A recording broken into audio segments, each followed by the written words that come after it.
Halo Asabro semua dimanapun berada, kembali lagi di channel Bumi Misteri, bumi yang menyimpan berjuta-juta rahasia. Nah, Bumi Misteri memang sudah lama absen nih, nggak ada upload-upload. Jadi untuk kesempatan kali ini saya akan membawakan kisah misteri dari kisah yang sudah dikirim oleh Pak Budiman. Ini kisah yang dialami oleh sebuah keluarga Pak Budiman, di mana semuanya bermula saat Pak Budiman ini ngebeli rumah lelangan nih bro, dari sebuah bank. Dan harga rumahnya ini pun lumayan murah bro. Jadi karena itu Pak Budiman pun tergiur bro untuk membeli rumahnya. Karena saat itu Pak Budiman dan istrinya itu memang masih tinggal di rumah kontrakan. Ya udahlah, akhirnya rumah ini pun dibeli dan mereka pun tinggal di sana. Tapi sebelum mereka tinggal di rumah itu bro, rumahnya ini pun itu emang harus ada beberapa yang harus direnovasi. Karena keadaan rumahnya itu emang kelihatan kayak udah lama sekali nggak dihuni. Jadi emang nggak terawat gitulah rumahnya ya. Setelah rumahnya ini direnovasi bro, Pak Budiman pun pindah ke sana.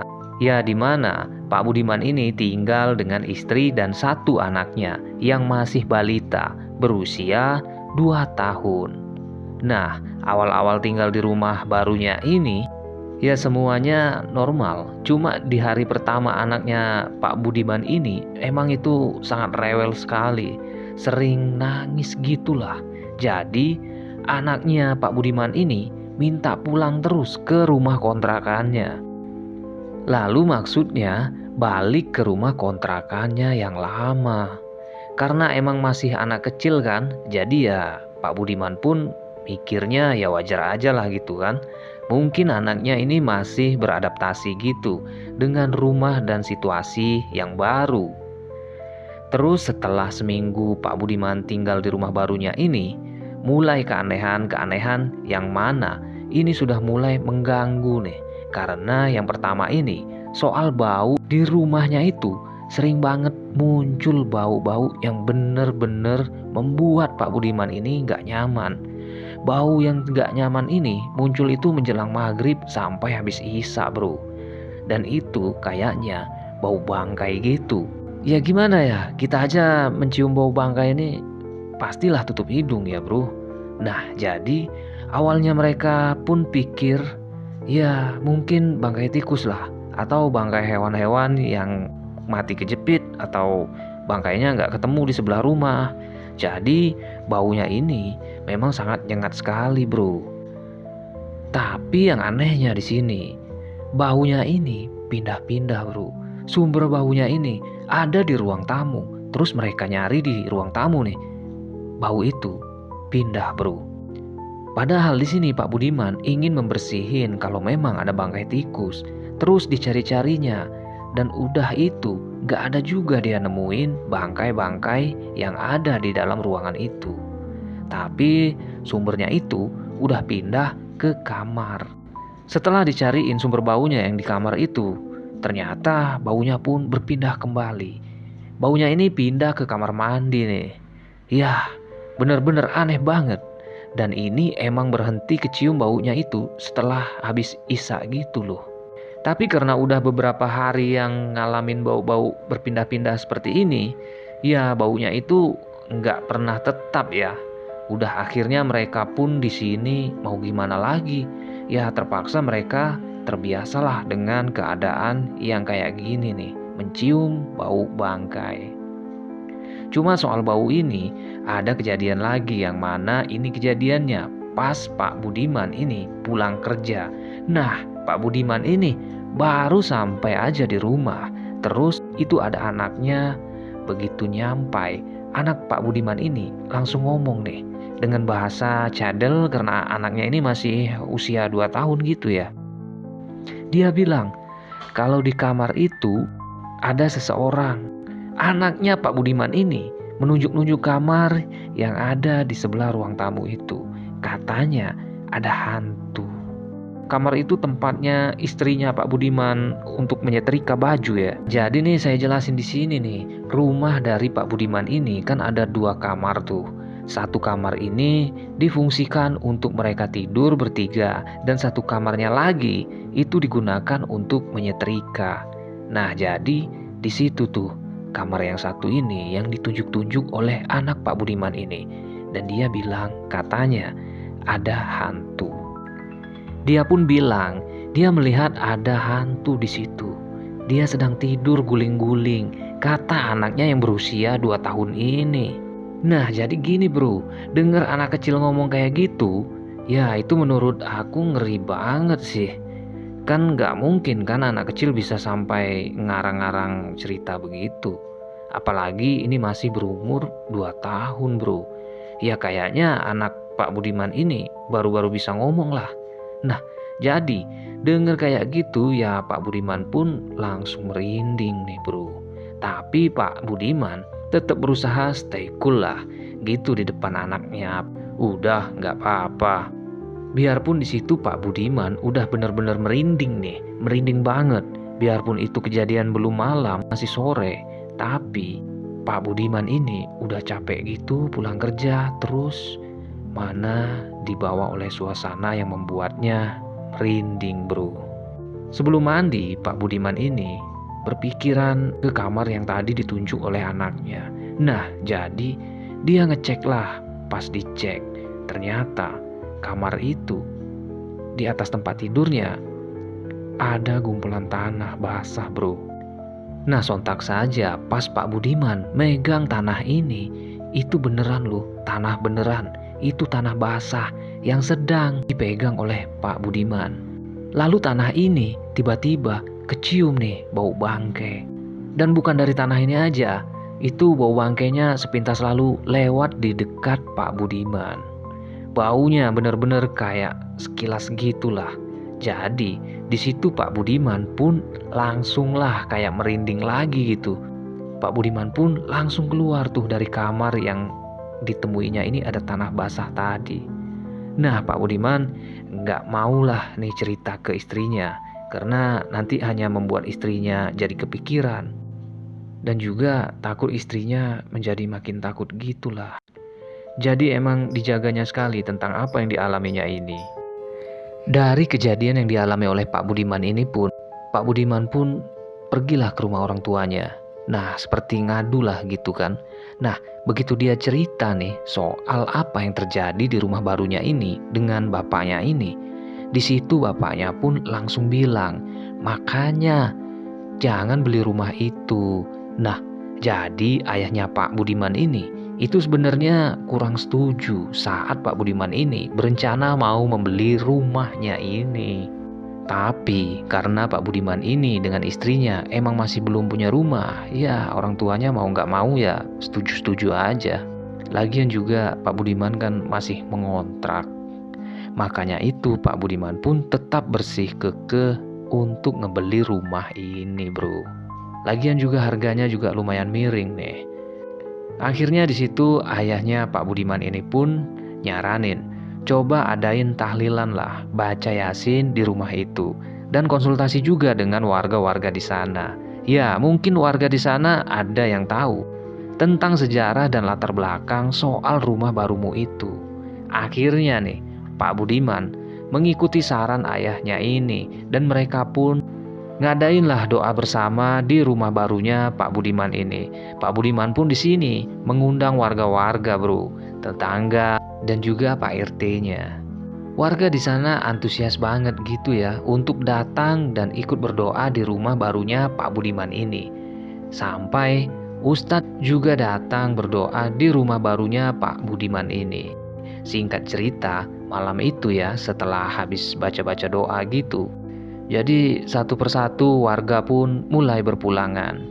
Lalu di sini tinggallah Pak Budiman dan Pak Ustadz dan juga ada beberapa warga yang mana di situ mereka cerita-cerita nih bro tentang masalah rumah barunya Pak Budiman ini, soal gangguan-gangguan yang terjadi di rumah barunya ini. Nah, tapi ya Pak Ustadz dan warga di sini dengar ceritanya dari Pak Budiman ini, nah mereka cuma nyaranin aja untuk memperkuat iman. Di sini Pak Budiman pun yakin banget itu kayaknya ada sesuatu yang ditutupin oleh mereka. Jadi Pak Budiman pun merasa penasaran bro. Pak RT, Pak Ustadz, ya kayaknya ada yang ditutupin lah tentang rumah barunya ini. Mereka seakan menyembunyikan latar belakang dari rumah barunya Pak Budiman ini, tapi nggak mau ngasih tahu lah. Tapi ya di situ Pak Budiman nggak punya hak lah untuk maksa mereka untuk menceritakan latar belakang dari rumah barunya ini bro. Jadi ya mau gimana lagi, ya udahlah. Malam itu Pak RT, Pak Ustadz pun pamit pulang dan Pak Budiman pun siap-siaplah beres-beres dan beristirahat untuk tidur. Singkat cerita, 3 bulan Pak Budiman dan istrinya tinggal di rumah itu. Gangguannya belum hilang bro. Terutama soal bau bangke yang aneh dan tidak pernah ditemukan. Tapi baunya ini selalu tercium dari sebelum maghrib sampai isya. Akhirnya mereka pun ya sudah terbiasa lah dengan keadaan kayak gini kan. Jadi Pak Budiman pun terbiasa gitulah. Yang penting istri nggak ketakutan. Ya udahlah katanya. Lagian juga kalau mau pindah nggak tahu kemana lagi. Paling kalau mau pindah itu ya harus kontrak lagi kan. Jadi malah tambah repot, ngeluarin uang lagi. Makanya ya mau nggak mau mereka pun bertahanlah tinggal di rumah tersebut. Gimana awalnya emang gangguan itu ya belum ekstrim bener lah. Tapi semuanya ini jadi makin parah karena ada campur tangan dari temennya Pak Budiman. Nama temennya Pak Budiman ini ialah Dodi. Yang mana pas hari itu Pak Dodi datang ke rumahnya Pak Budiman. Lalu nawarin diri yang katanya dia ini bisa ngusir makhluk halus atau sejenis hantu gitulah. Pak Budiman ini sebenarnya kurang sreg dengan Pak Jody ini. Karena Pak Jody ini ya orangnya terkesan sombong dan angkuh lah. Karena Pak Jody ini sering banget ngaku-ngaku kalau dia itu punya ilmu ala perdukunan. Itulah makanya Pak Jody datang ke rumah Pak Budiman, terus nawarin diri gitulah buat ngebersihin rumahnya Pak Budiman ini. Nah ya udahlah, di situ awalnya Pak Budiman pun ya setuju-setuju aja. Karena yang Pak Budiman pikirin ya dicoba aja lah dulu, mana tahu juga berhasil kan. Nah biarpun awalnya Pak Budiman udah agak ragu nih dengan kemampuan Pak Dodi. Ya udahlah karena di situ juga Pak Budiman ini setuju. Akhirnya proses pembersihan itu pun dilakukan. Karena proses pembersihannya dilakukan cuma simpel banget. Ya cuma naburin garam gitulah di beberapa sudut rumahnya Pak Budiman dan menggunakan kain hitam. Setelah itu ya udah selesai gitu aja. Lalu di sini kata Pak Dodi, ya katanya ini semua sudah selesai dan semua gangguannya itu udah nggak ada lagi. Semuanya sudah saya bersihkan. Nah, kata Pak Dodi kurang lebih begitulah kepada Pak Budiman. Dan Pak Budiman di sini ya berharap penuh lah ya rumahnya itu semoga bisa bersih dari gangguan gitulah. Udah setelah itu Pak Dodi pun pulang. Setelah Pak Dodi pulang malam itu mulai nih suasana di rumah itu menjadi lebih lagi ekstrim gangguannya. Bukan cuma itu aja, hawa rumahnya pun tiba-tiba berubah jadi hangat gitu, panas gitu. Sampai-sampai malam itu Pak Budiman tidur di ruang tamu nih. Pas tidur tengah malamnya, Pak Budiman ini kebangun karena ada suara kerincingan dari teras depan rumahnya. Rasa penasaran Pak Budiman pun bangun dan ngintip dari jendela depan rumahnya. Nah tapi pas Pak Budiman melihat itu nggak ada apa-apa. Nggak lama kemudian kedengar lagi nih suara kerincingan. Tapi suaranya ini berasal dari dalam rumahnya. Dan kedengaran suara rincingan ini pun itu makin kuat bro. Pas Pak Budiman ini balik badan, tiba-tiba kayak ada benda gitu yang sesuatu jatuh persis di depan hadapan Pak Budiman. Dan ternyata itu sosok pocong dengan kain kafan yang sudah lusuh banget nih. Nah di situ ya katanya sosok pocong itu wajahnya itu nggak kelihatan karena ketutupan dengan kain kafan yang cuma kelihatan itu mulutnya aja. Dan di situ pocong ini pun langsung teriak gitu di depan Pak Budiman. Ngomongnya, "Pergi kamu dari sini." Tapi ngomong itu bukan bahasa Indonesia, tapi dengan bahasa Jawa. Ngelihat sosok itu pun Pak Budiman ini itu langsung berasa sekujur tubuhnya itu lemah dan semua pandangannya menjadi gelap. Pak Budiman pingsan. Besok paginya dia kebangun dalam keadaan demam tinggi. Ya karena mungkin tubuhnya terlalu kaget dengan ngelihat sesuatu yang harus nggak dilihatnya nih bro. Jadi memang shock banget nih Pak Budiman. Mungkin itulah refleks tubuhnya yang buat dia jadi demam tinggi. Nah jadi soal apa yang semalam dilihat oleh Pak Budiman ini, dia nggak mau ceritain, tetap nggak mau ceritain ke istrinya. Karena takut istrinya malah menjadi lebih takut daripada dia. Dan istrinya takutnya nih malah minta pindah. Kan jadi repot gitu ya. Udahlah di situ Pak Budiman tahan diri untuk tetap tinggal di rumah itu. Kejadian ini bukan mereda, malah semakin ekstrim lagi. Dari kejadian ini juga Pak Budiman ini udah mulai nggak percaya lagi nih dengan si temannya yang bernama Dodi. Karena sebelum si Dodi ini turun tangan, gangguan yang ada di rumahnya Pak Budiman ini nggak se-ekstrim ini. Gangguannya cuma seperti bau bangkai gitu aja. Tapi setelah Pak Dodi turun tangan, ini malah makin ekstrim. Mulai ada penampakan yang benar-benar ekstrim. Karena ini langsung di hadapan Pak Budiman. Tapi ya syukurnya karena gangguan-gangguan yang ada di rumahnya itu membuat Pak Budiman makin rajin lagi nih beribadah. Udah rajin beribadah terutama sholat 5 waktu.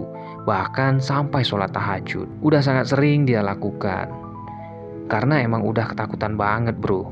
Nah semenjak Pak Budiman udah rajin ibadah nih, semenjak itu gangguannya pun sudah mulai mereda. Sampai beberapa bulan gangguan pun udah nggak ada lagi nih muncul. Sampai di sini Pak Budiman pun sempat ngira, udah oke lah nih. Kayaknya gangguan ini udah nggak ada lagi. Tapi ternyata ini belum selesai sampai di sini. Gangguan-gangguan pun ternyata datang lagi bro. Bahkan makin ekstrim lagi nih yang terjadi. Karena ada suatu kejadian lagi yang mana ini kejadiannya tengah malam nih. Pas Pak Budiman ini mau ngejalanin sholat tahajud. Jadi pas Pak Budiman ini sedang duduk gitu ya, tiba-tiba kecium lagi nih bau bangke yang kayaknya bau ini pernah dia cium sebelumnya. Tapi bau bangkainya ini cuma sekilas aja, seolah baunya ini itu kayak cuma numpang lewat gitulah. Setelah itu baunya pun nggak kecium lagi. Pak Budiman pun yang sedang duduk itu sampai berhenti gitulah karena ada bau bangkai lewat gitu. Tetapi di sini ya Pak Budiman pun mikir, udahlah. Di situ Pak Budiman pun nggak mikir kemana-mana. Di situ dia mikirin ya mungkin perasaan dia aja yang udah lama nggak ada ganggu-gangguan yang ekstrim-ekstrim. Dia pun lanjut lagi lah duduk. Kebetulan arah kiblatnya di rumah Pak Budiman ini itu menghadap ke jendela. Posisinya itu pun pas di samping jendela depan ya. Nah jadi rakaat pertama awalnya nggak ada yang aneh ya. Tapi pas sujud pertama mulai nih kecium bau bangkai. Baunya itu benar-benar menyengat sekali. Sampai Pak Budiman pun tetap harus berusaha untuk khusyuk gitu ya. Ngelakuin sholat tahajud. Masuk ke rakaat kedua, Pak Budiman sedang membacain ayat pendek nih. Ya setelah Al-Fatihah gitulah. Tiba-tiba kedengaran dari arah depan ada suara bisikan yang ngikutin bacaan doanya si Pak Budiman. Dia ngikutin bacaan itu ya seperti kacau gitulah ngikutinnya. Bisikannya itu sambil kayak ngetawa-ngetawain Pak Budiman gitu ya bro. Jadi terkesannya sosok ini seperti ngejekin Pak Budiman. Kedengeran suaranya dari arah jendela depan. Nah jadi nih, karena ini Pak Budiman pun sampai melihat ke depan. Dan benar-benar saja itu saat dia melihat ke arah ke depan, itu ada sosok pocong berdiri di balik jendela sambil terus ngucapin yang diucapin oleh Pak Budiman. Beneran ngeri gak bro? Gua aja udah kebayang, wow ini serem banget. Karena itu Pak Budiman pun langsunglah kaku tubuhnya. Gak bisa ngapa-ngapain, bergerak pun susah. Suaranya pun bahkan gak bisa keluar untuk ngelanjutin doa-doanya. Sedangkan sosok itu yang ada di depannya itu masih terus gitu ngulang-ngulangin doa yang diucapin oleh Pak Budiman. Ini bener-bener sambil ketawa kayak terkesannya itu ngejahilin Pak Budiman. Nggak kuat sampai di sini aja Pak Budiman pun ngejatuhin dirinya gitu ya ke lantai. Karena udah berasa lemes banget dan dia pun harus kembali pingsan seperti kemarin. Ya akhirnya sosok itu pun pergi setelah jam subuh. Jadi itulah gangguan-gangguan yang dialami oleh Pak Budiman di rumahnya. Dan ternyata gangguan-gangguan itu bukan cuma dialami dengan Pak Budiman, tapi istrinya sama juga ngalamin dengan apa yang dialami oleh Pak Budiman. Selama istrinya mengalami gangguan, dia nggak pernah juga mau cerita ke Pak Budiman. Awalnya karena istrinya ini takut Pak Budiman kecewa. Jadi istrinya nggak mau cerita ke Pak Budiman. Karena rumah itu emang dibeli dengan jerih payahnya Pak Budiman. Tapi setelah semuanya berlalu, barulah istrinya Pak Budiman ini yang bernama Mbak Tuti. Dia cerita juga nih dengan apa yang sudah dialaminya. Jadi awal-awalnya mereka baru pindah nih di rumahnya itu. Itu yang dirasain dengan Mbak Tuti. Itu sama juga apa yang dirasain oleh Pak Budiman. Dan soal bau bangke yang mereka cium, yang awal gua ceritain di awal tadi ya, Mbak Tuti ini pun emang gak mau cerita dengan Pak Budiman. Tapi mereka ini sama-sama ngerasain hal yang aneh. Kalau itu emang semacam hantu atau mungkin semacam sesuatu yang gak diceritain dengan Mbak Tuti. Gangguan pertama yang dialami oleh Mbak Tuti ini kejadiannya di malam pertama mereka tidur di rumah barunya ini. Nah, yang mana ini mimpi, tapi ini mimpinya bener-bener aneh dan rasanya itu ya nyata banget buat Mbak Tuti. Jadi di mimpinya Mbak Tuti ini ngelihat kepala anaknya itu dielus-elus dengan sosok nenek-nenek yang wajahnya itu bener-bener serem banget. Ya pokoknya wajahnya nenek-nenek ini dilihat oleh Mbak Tuti, itu rambut nenek ini itu kelihatan kusut banget. Yang mana di situ sosok nenek-nenek itu sedang ngelus-ngelus kepala anaknya. Dan anaknya sedang ketakutan sambil nangis-nangis karena emang dielus dengan sosok itu. Wah ini sangat serem banget menurut Mbak Tuti. Tapi ya saya juga kalau membayanginnya ya memang serem banget bro. Tiba-tiba sosok itu ngeluarin yang seolah-olah kayak mau ngelukain si anaknya Mbak Tuti ini. Nah jadi karena itu Mbak Tuti pun refleks langsung ngedeketin anaknya sambil anaknya ini dibawanya lari menjauh dari sosok nenek itu. Nah tapi pas lari ya itulah langkahnya berasa berat banget. Gak kuat untuk membawa anaknya lari. Mbak Tuti pun ngeliat ke belakang. Nah sosok nenek-nenek ini entah kenapa itu kelihatan kayak pocong bro. Tapi di situ ya Mbak Tuti ini pun tetap maksain lari lah. Lalu Mbak Tuti pun berteriak memanggil Pak Budiman. Pak Budiman di situ adalah kelihatan. Dan itu langsung mengambil dan ngegendong anaknya Mbak Tuti ini. Ya anak mereka langsung dibawanya kabur. Nah di situ Mbak Tuti pun langsung lari lagi nih bro. Dan ya karena terlalu ketakutan gitu, ya Mbak Tuti akhirnya jatuh. Pas jatuh, dia ngelihat sosok itu udah ada persis di depannya Mbak Tuti. Mbak Tuti pun ngelihat dengan jelas itu adalah sosok pocong. Wajahnya nggak kelihatan karena ketutup dengan kain kafan yang cuma kelihatan itu cuma mulutnya doang. Nah jadi sosok pocong ini dilihat dalam mimpinya Mbak Tuti ini itu sama persis dengan sosok pocong yang dilihat oleh suaminya yaitu Pak Budiman. Jadi pas Mbak Tuti ini ngelihat sosok pocong itu ya persis lah di hadapan mukanya. Di situ Mbak Tuti pun berusaha teriak. Dan di situ Mbak Tuti pun kebangun nih dari tidurnya. Nah bro, pas Mbak Tuti kebangun ini herannya tuh anaknya gak ada di tengah-tengah biasanya mereka tidur ini. Nah di situ langsung kedengaran anaknya itu sedang nangis. Ternyata anaknya ini sudah duduk di lantai kamarnya. Nah di situ ya Mbak Tuti pun langsunglah ngegendong anaknya karena dia takut anaknya kenapa-napa. Nah di sini memang Mbak Tuti nggak pernah ngedapetin mimpi yang seseram ini sampai membuat dia kebangun kayak gini. Jadi itulah mimpi yang mana awalnya Mbak Tuti ini pun cuma berharap itu cuma mimpi biasa bro. Mbak Tuti pun gak mau cerita ke Pak Budiman. Takutnya malah membuat keadaan semakin mencekam. Ya udahlah kata Mbak Tuti.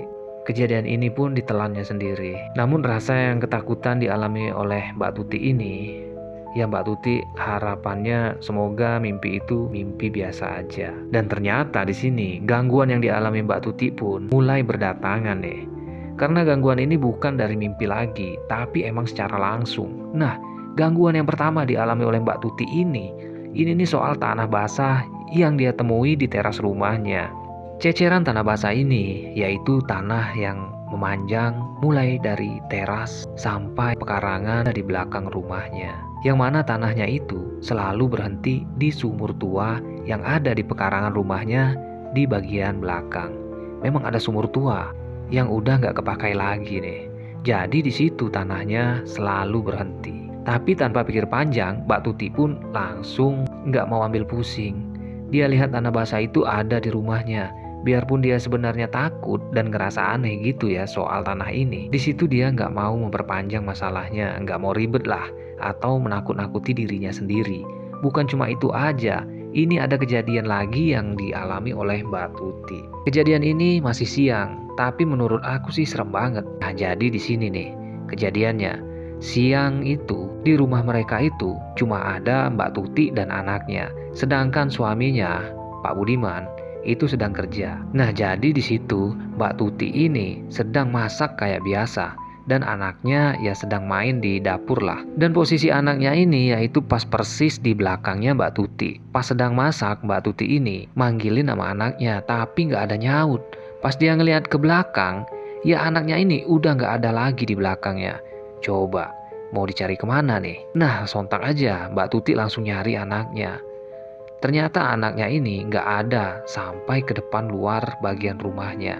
Nyari dan memanggil nama anaknya ini.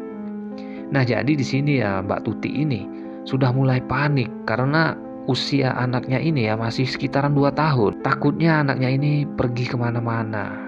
Ini yang bisa membahayakan dirinya sendiri. Nah, jadi di sini nih bro, Mbak Tuti pun balik lagi ke belakang dan dia bergegas untuk mau matiin kompornya. Pas dia mau matiin kompor, tiba-tiba kedengeran suara berisik-berisik tuh dari pekarangan belakang rumahnya. Nah, jadi di situ Mbak Tuti pun bukain pintu belakang rumahnya. Dan ngelihat di situ Mbak Tuti sangat kaget sekali. Dia ngelihat anaknya itu udah ada di pekarangan belakang rumahnya, sedang main tanah basah di sekitaran sumur tua yang ada di belakang rumah Mbak Tuti ini. Wow, ini memang sangat aneh dan sangat ekstrim gangguan ini bro. Ngelihat ini, Mbak Tuti pun langsunglah kaget karena ngeri dan aneh banget. Kenapa aneh? Karena satu-satunya akses kalau mau ke pekarangan belakang rumahnya itu cuma lewat pintu belakang rumah dan harus ngelewati Mbak Tuti yang sedang masak. Mbak Tuti ini sedang masak gitu. Nggak mungkin Mbak Tuti nggak tahu kalau ada anaknya lewat di pintu itu. Nah, bahkan pintu itu pun dalam keadaan terkunci dan kuncinya pun itu tinggi banget.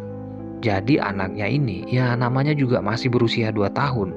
Itu kan nggak bakalan nyampe buka kunci pintu itu. Dia nggak bakalan bisa untuk membuka kuncinya. Kenapa Mbak Tuti nggak tahu? Oke lah, Mbak Tuti nggak tahu dan anaknya nyampe buka pintu gitu ya.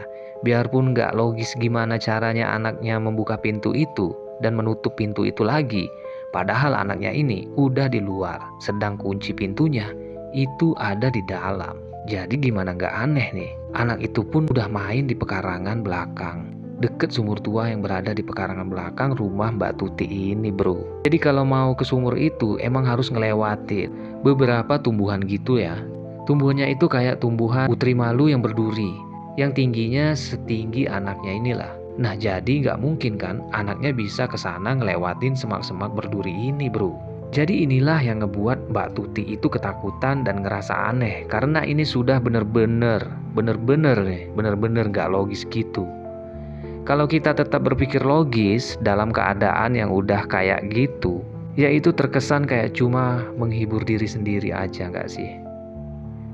Jadi karena kejadian-kejadian kayak gitu ya, barulah ngebuat Mbak Tuti udah ngerasa nggak betah nih di rumah barunya ini.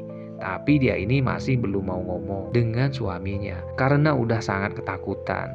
Semenjak itu Mbak Tuti pun udah nggak betah lagi nih di rumah.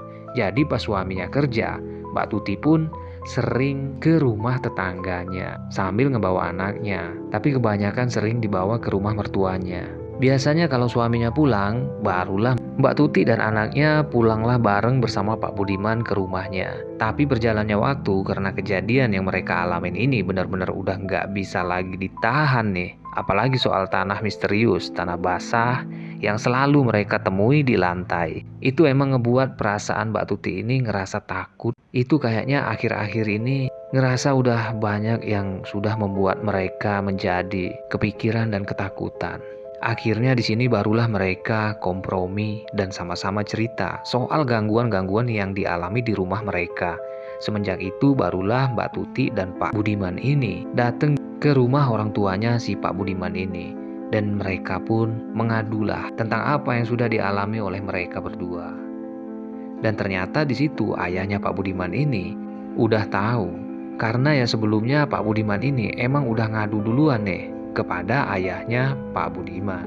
Dan di situ Mbak Tuti pun dan Pak Budiman cerita dengan ayahnya Pak Budiman, yang mana mereka berencana itu mau ngejual rumahnya ini. Tapi justru ayahnya Pak Budiman nggak setuju karena mereka juga baru kan beli rumah ini. Jadi kalau dijual mungkin harganya bisa lebih jatuh dari yang mereka beli kemarin. Nah jadi di situ ayahnya Pak Budiman ini nyaranin coba nyari bantuan dengan cara lain. Dan akhirnya mereka pun dapat bantuan dari seorang kiai yang suka menolongin orang-orang kesusahan. Dan kiai ini itu kira-kira ngebantu mereka untuk ngebersihin dari gangguan-gangguan yang ada di rumahnya Pak Budiman dan Mbak Tuti ini. Mereka bertiga pun, Pak Budiman, Mbak Tuti, dan juga ayahnya Pak Budiman ini datang ke rumah Pak Kiai itu. Sampai di sana mereka pun langsunglah nyeritain apa yang sudah mereka alami di rumah itu. Singkat cerita, hari yang sudah mereka janjikan, akhirnya Pak Kiai itu pun datang ke rumah Pak Budiman, yang mana Pak Kiai datang dengan beberapa santrinya yang sudah siap untuk berdoa bersama di rumahnya Pak Budiman ini untuk melawan gangguan-gangguan yang ada di rumah barunya Pak Budiman ini. Nah pas mereka sedang berdoa nih di rumah barunya ini bro, yang mana itu doanya pun emang dipimpin dengan Pak Kiai ini. Di situ Pak Budiman ini tiba-tiba ngerasa bau bangkainya itu kecium lagi nih bro. Baunya ini sangat menyengat sekali.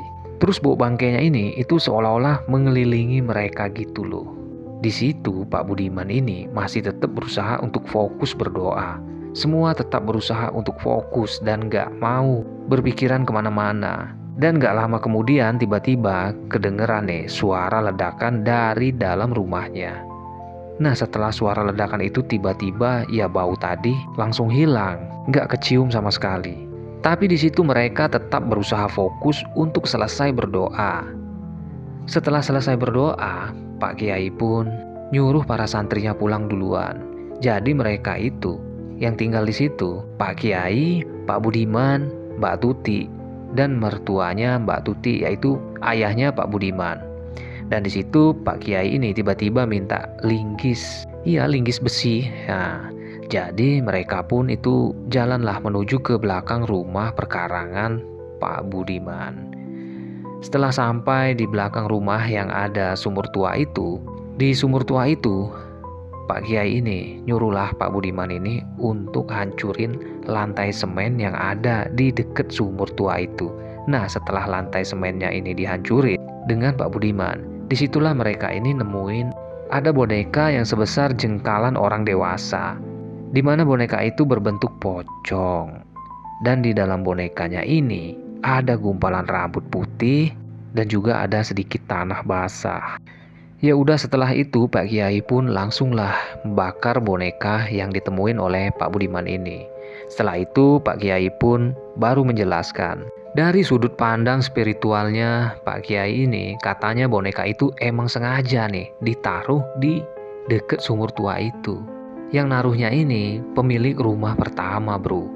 Mungkin karena pemilik rumah ini sebelumnya itu kecewa ya dengan bank. Jadi dia ini kayak ngebuat nantinya orang-orang yang tinggal di rumah itu nggak bakalan betah. Jadi siapapun yang menghuni itu dibuatnya menjadi nggak betah gitu bro. Tapi setelah ini mereka pun nggak jadi ngejual rumahnya. Karena gangguan-gangguan yang sebelumnya mereka alami itu udah nggak ada lagi. Karena gangguan-gangguan yang sebelumnya mereka alami itu udah nggak ada lagi. Jadi rumahnya sudah benar-benar bersih dari gangguan-gangguan yang sangat ekstrim dan menyeramkan ini, bro. Nggak kayak si Pak Dodi yang katanya bisa tapi malah membuat semakin parah dan semakin kacau. Bukan ngebersihin, malah makin membuat semakin kacau gitulah. Jadi di situ rumahnya sudah benar-benar bersih dan akhirnya mereka pun tetap tinggal di rumah barunya ini dengan nyaman. Mereka pun tinggal dengan nyaman karena emang nggak ada lagi nih gangguan-gangguan apapun. Dan juga akhirnya mereka pun terpaksa pindah dari rumah itu di tahun 2001 karena alasan pekerjaan dan akhirnya rumah itu pun dijual di tahun 2006. Oh iya bro, soal kejadian ini nih, kejadiannya bukan baru-baru ini ya, tapi kejadian ini di tahun 1996. Jadi itulah kisah yang dialami dengan Pak Budiman. Ya bukan cuma Pak Budiman aja yang mengalami kejadian ini. Menurut gua nih, pengalamannya emang sangat mengerikan banget sih. Nah oke lah, buat kedepannya nih, kalau kalian ada cerita-cerita misteri atau horor nih, boleh kita ceritain dan kita bahas bareng-bareng di channel Bumi Misteri. Dan untuk teman-teman semua dimanapun berada, saya ucapkan terima kasih udah nyimak cerita dari Pak Budiman ini. Semoga kita semua selalu dalam keadaan sehat walafiat dan dilancarkan rezeki dan segala urusannya. Sampai berjumpa kembali di channel Bumi Misteri, bumi yang masih menyimpan berjuta-juta rahasia.